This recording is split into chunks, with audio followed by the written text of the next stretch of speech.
The war was finished, at least on paper. Official communiques declared the syndicate crushed, its fleets shattered, its slaver thrones toppled. Across the stars, humanity celebrated. But on Zyros 3rd, the war's ending looked no different than the war itself, smoldering ruins, craters where cities once stood, and the metallic tang of blood carried on acrid winds. Sergeant Daniel Mercer sat on the crumbled steps of what had once been a temple. The carved stone was blackened with soot, half the roof collapsed inward. Once, locals must have worshipped here. Now it was little more than rubble. Daniel rested his battered rifle across his knees, staring at the scorched horizon. Silence pressed in around him, a silence that felt wrong. He had lived 10 years without silence, only the roar of gunfire, the shrieks of engines, the desperate calls of comrades. Now the quiet left him unsettled, as though the universe had paused in an unnatural breath. Victory. That was the word his commanders used. But Daniel tasted nothing like victory. The syndicate had enslaved hundreds of species, chaining entire worlds for profit, and humanity had fought to stop them. They had fought, bled, and finally broken their empire. Yet Daniel could not escape the hollow truth. Millions were dead, and chains, too many chains, still clinked in the aftermath. That morning, the procedure began. Every unit was tasked with securing the syndicate's spoils: weapons, databanks, stolen tech, prisoners. The term made Daniel's stomach churn: spoils. War reduced everything to commodities. A slaver's fortress might fall, but the habit of treating lives like objects didn't vanish so easily. Daniel had been assigned to oversee the inventory at the temple ruins.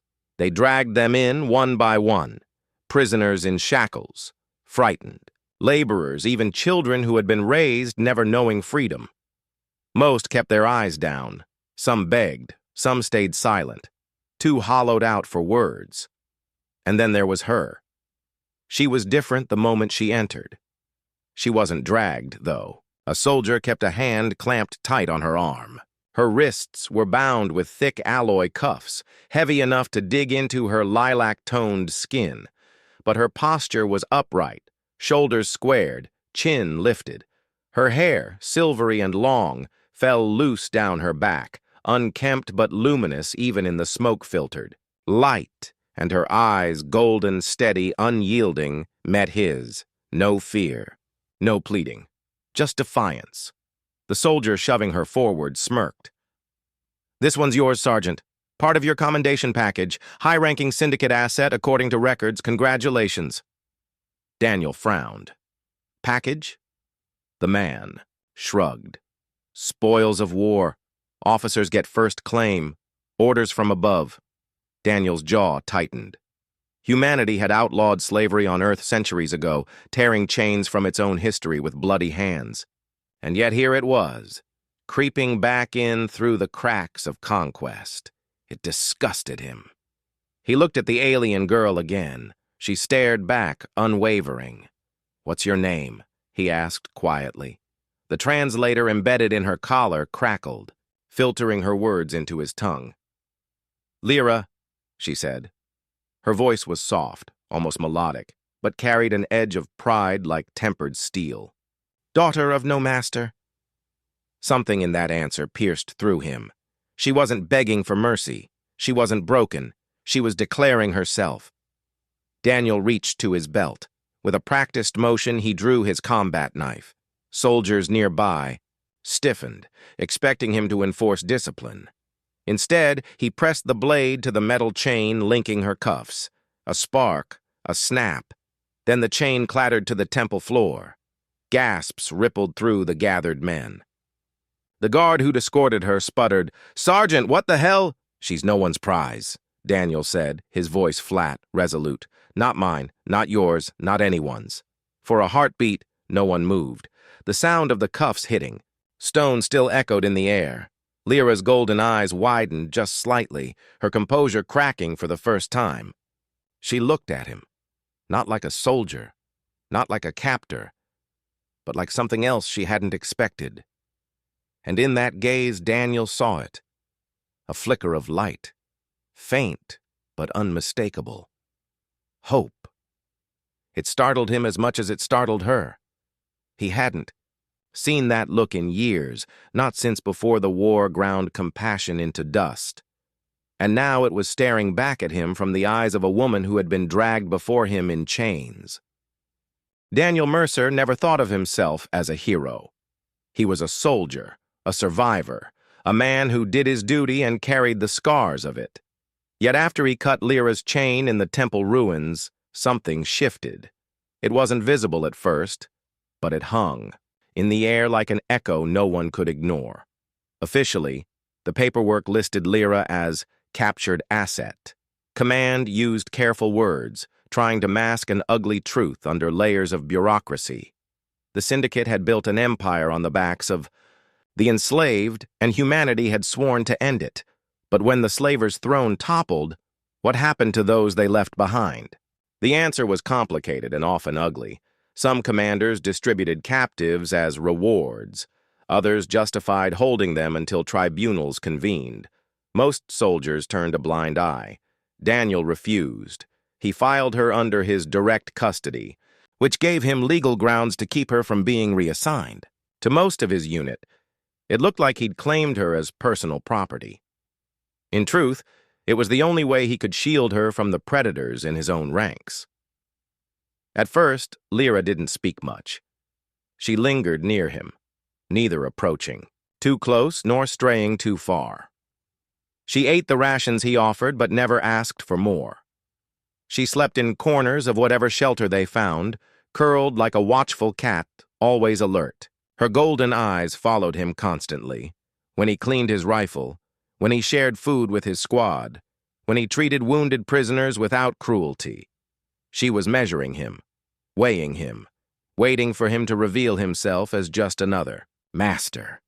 It was nearly 2 weeks before she asked him the question that had been burning between them. They sat in a ruined bunker, the only light a small field lamp. Daniel was scribbling into his battered logbook, trying to make sense of supply numbers that never matched. Lyra, cross-legged on the floor across from him, finally spoke. "Why did you cut my chains?" Daniel looked up. Her voice wasn't accusing, nor grateful. It was a demand for truth. "Because no one deserves to wear them," he answered simply. Her eyes narrowed. "That is not an answer. Your people fought because the syndicate enslaved, but now you enslave us. You inherit the same chains. What makes you different?" The words cut deeper than he expected. He wanted to argue, to insist that humanity wasn't like the syndicate. But he had seen too much since the war ended, heard the whispers of spoils, watched commanders barter lives for favors. She wasn't wrong. He set down the logbook. "Some of us forget why we fought," he admitted. "But I haven't, and I won't." She studied him, silent, as if dissecting the shape of his honesty. Then she asked, more softly, "Do you think freedom can be given, or must it be taken?" Daniel considered. It was a question humanity itself had wrestled with in its long history. "Both," he said finally. "Sometimes it starts with someone believing you deserve it. Then you take it from there." Her expression shifted. It wasn't quite acceptance, not yet, but something eased in her posture. She leaned back slightly, the first time she had allowed herself to appear less guarded in his presence. The next days passed differently. She began to speak more, asking questions about Earth, about why humans had resisted the syndicate, about what freedom truly meant to them. Daniel answered as best he could, though often he admitted he didn't know. She seemed to respect that, more than polished speeches. One evening, after a long patrol, Daniel returned to find her sitting by the campfire with 2 other soldiers. They were laughing, not mockery but genuine laughter. Lyra had shared a story from her world, something about children climbing trees that bent under their weight but never broke. The men looked at her in wonder, like they had forgotten she was enemy at all. When Daniel approached, Lyra glanced at him. There was no fear in her eyes now, no suspicion. Only something tentative, fragile. Trust. Daniel realized then that freeing her chain had only been the first step. Earning her, trust would take far more than a knife cut through metal. It would mean proving day after day that she was not property, not prize, not enemy, a person. The war was officially over, but the galaxy had not yet learned how to live without it.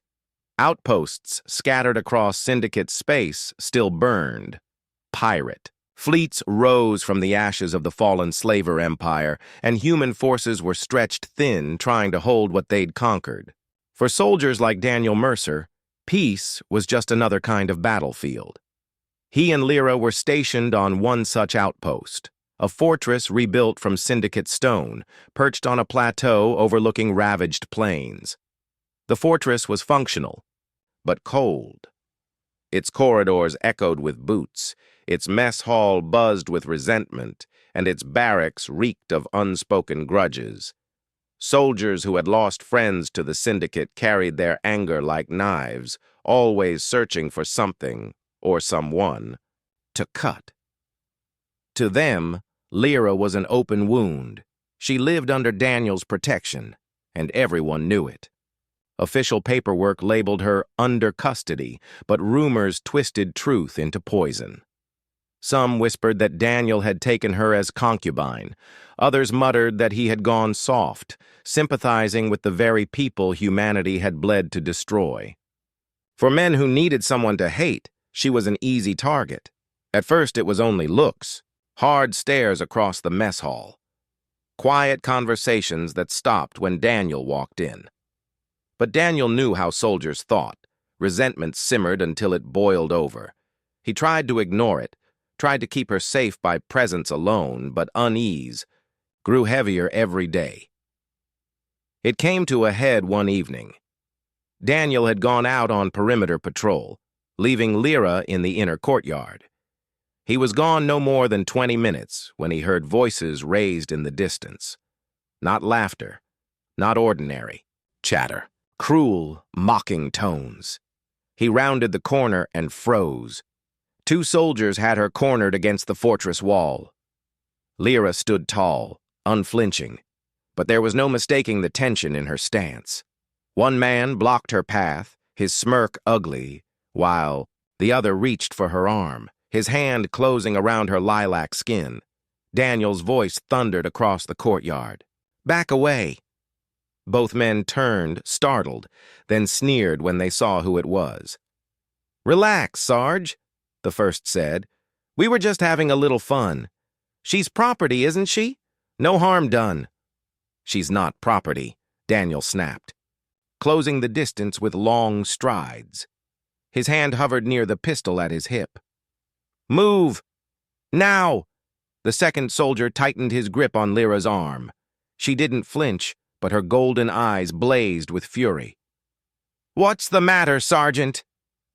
he mocked. "Don't want to share? You can't keep her all to yourself." That was the last straw. Daniel's fist shot forward, connecting with the man's jaw. The crack echoed in the courtyard as the soldier collapsed to the ground, spitting blood and teeth. The other soldier lunged, drawing a combat knife, but Daniel was faster. His sidearm was out and leveled before the blade could rise. "Try me," Daniel growled. The soldier froze, his bravado drained in the face of Daniel's fury. With a final curse, he grabbed his dazed companion and retreated into the fortress shadows. The courtyard fell silent. Daniel holstered his weapon, chest heaving. He turned toward Lyra, who still stood firm, the faintest mark left on her arm where the soldier had grabbed her. "You endanger yourself for me," she said quietly. Her tone wasn't gratitude. It was accusation. "Why?" Daniel met her eyes. "Because I see what they don't." "And what is that?" she pressed, golden gaze burning into him. He hesitated only a second. "I see a person. For the first time since he'd met her, Lyra's composure cracked. Not with weakness, but with something fiercer. She stepped closer, close enough for him to see the faint shimmer of her skin in the moonlight. Her hand brushed his wrist, touching the scar left from his own shackles long ago. "Then hear me, human," she said, her voice low and unyielding. "I will not be anyone's captive again. Not theirs, not yours. If I live free." Her words weren't a plea. They were a vow. And Daniel believed her.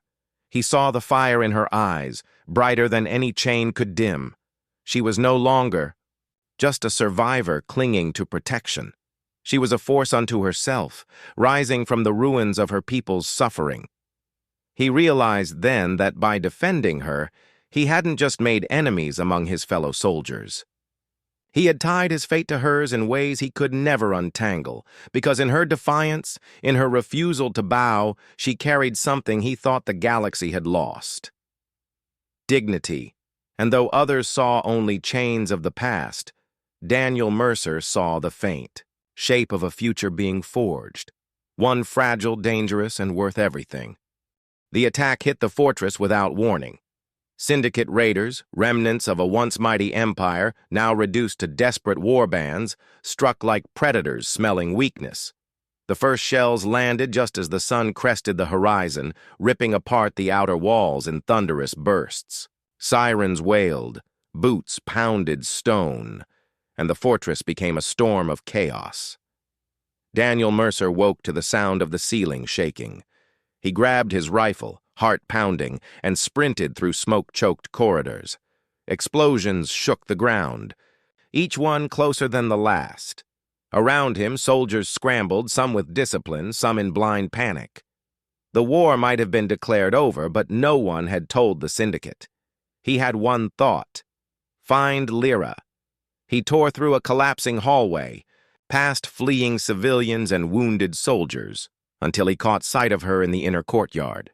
His breath caught, not from relief, but from what he saw. Lyra stood with a fallen soldier's blade in her hands, facing down a Syndicate warrior twice her size. Her movements were desperate but sharp, each strike quick and calculated. She was cornered, but she wasn't cowering. She was fighting. The warrior raised his weapon for a killing blow. Daniel didn't hesitate. His rifle barked, the plasma bolt slamming into the alien's chest. The warrior dropped with a guttural cry, smoke curling from his armor. Lyra spun, blade raised, ready to strike again, until she saw him. Recognition softened her stance, but the fire in her eyes burned as fiercely as the battlefield around them. "We have to move!" Daniel shouted. Together they sprinted through the crumbling fortress. Daniel fired disciplined bursts, covering their path, while Lyra moved with uncanny agility, weaving through debris and striking down enemies who strayed too close. They were a strange pair, a human soldier and a freed captive, but in that chaos they fought as though they had always belonged side by side.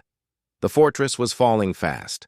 Syndicate ships rained fire from above, while raiders poured through shattered gates. Daniel and Lyra reached the outer yard just as a squad of human reinforcements descended from dropships. For a moment, relief surged through him. "They'll hold the line!" But then came the shout. "There! The alien! She's escaping!" Daniel turned. One of his rivals, the soldier he had humiliated in the courtyard days ago, was pointing directly at Lyra. His voice carried across the yard, sharp, with venom. Dozens of rifles swung toward her. Daniel's instincts screamed. Without thinking, he stepped in front of her, rifle raised, not at the Syndicate, but at his own men. "She's not a slave," he barked. "She's with me." The world seemed to freeze. Smoke drifted through the air, the clash of battle echoing. All around, but in that circle of aimed rifles, there was only silence. "You've lost your damn mind, Mercer," the rival spat. "She's one of them. You think she deserves mercy after what they did to us? After what they did to Earth?" "She's not them," Daniel shot back. "She's not the Syndicate. She's a person." The man sneered. Then she dies with, "You?" He raised his weapon. Others followed. Daniel tensed, ready to fire, ready to go down fighting if he had to. But before the order could be given, Lyra's voice rang out, strong, clear, unyielding. "If I die," she said, "I die free." The words cut sharper than any blade. Soldiers faltered, hands trembling on their triggers.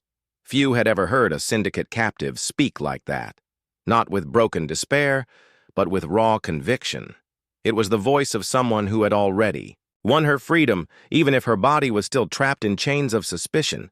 The rival's snarl twisted into uncertainty. Around him, men hesitated, caught between rage and doubt.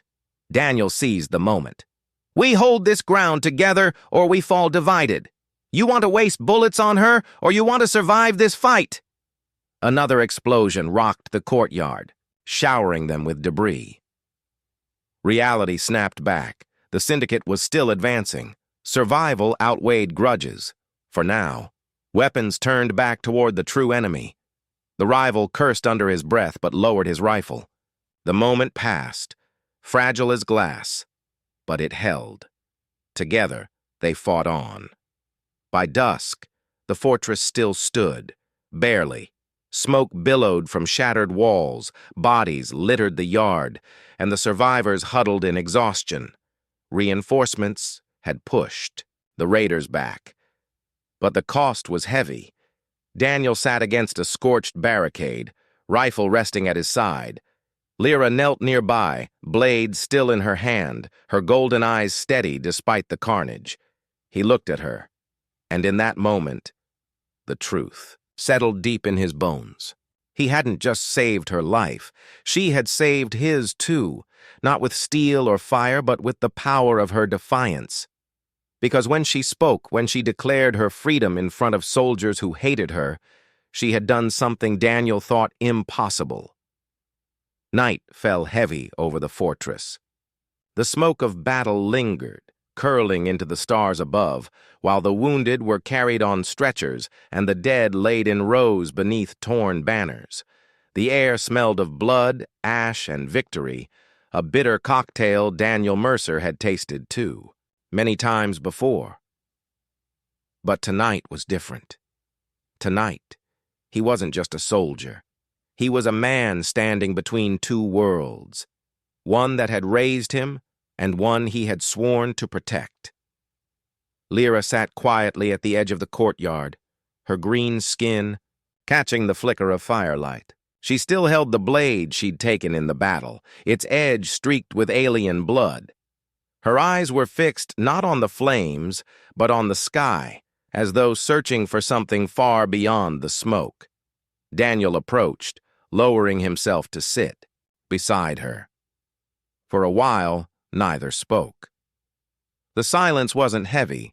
It was the kind that followed shared survival, when words felt too small for what had been endured. Finally, Lyra broke it. "They still don't trust me." Daniel followed her gaze. Across the courtyard, soldiers whispered, some glaring openly in their direction. His rival, the same man who had nearly shot her, stood among them, nursing a burn on his arm, his hatred undimmed.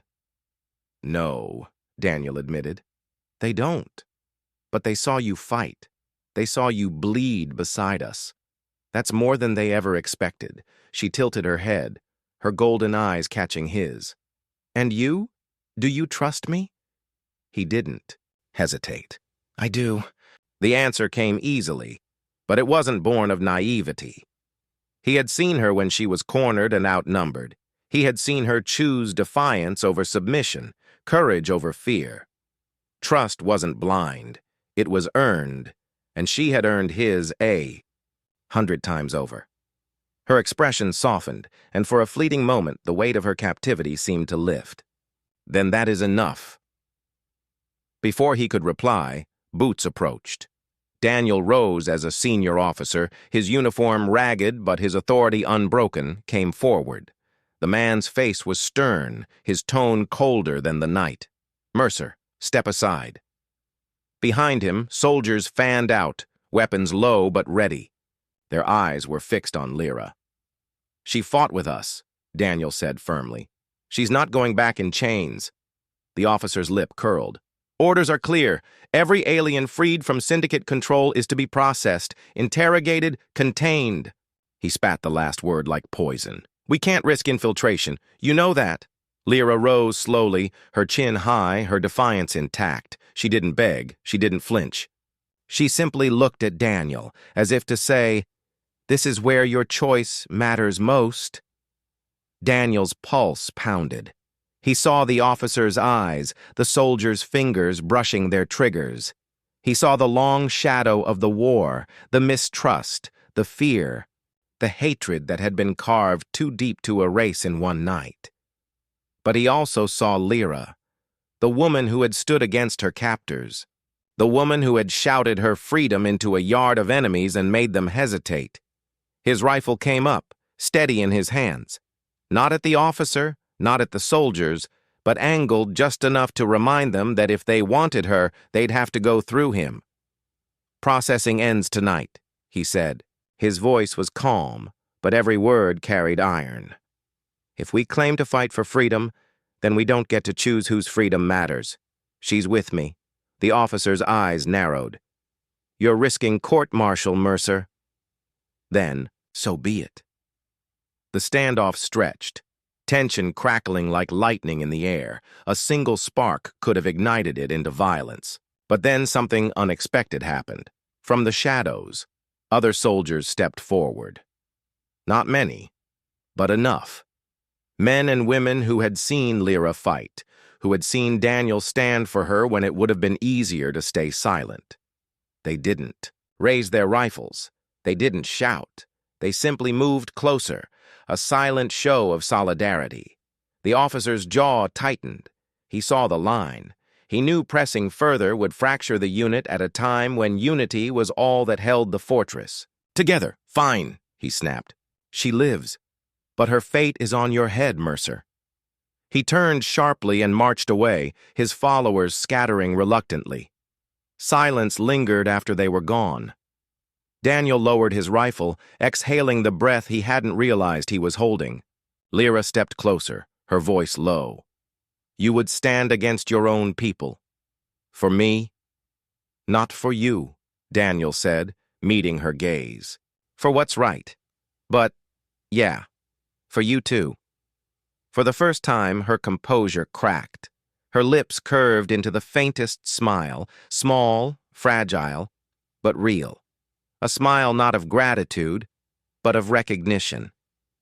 That night, they sat together beneath the battered walls, watching the stars slowly re-emerge through the smoke. The war wasn't over. The Syndicate still raged across the galaxy. Humanity still bore scars too deep to heal quickly. But something had shifted. Chains had been broken. Not just iron ones, but the unseen kind that bound hearts in hatred and fear. Daniel had chosen to trust. Lyra had chosen to stand free, and together they would face whatever came.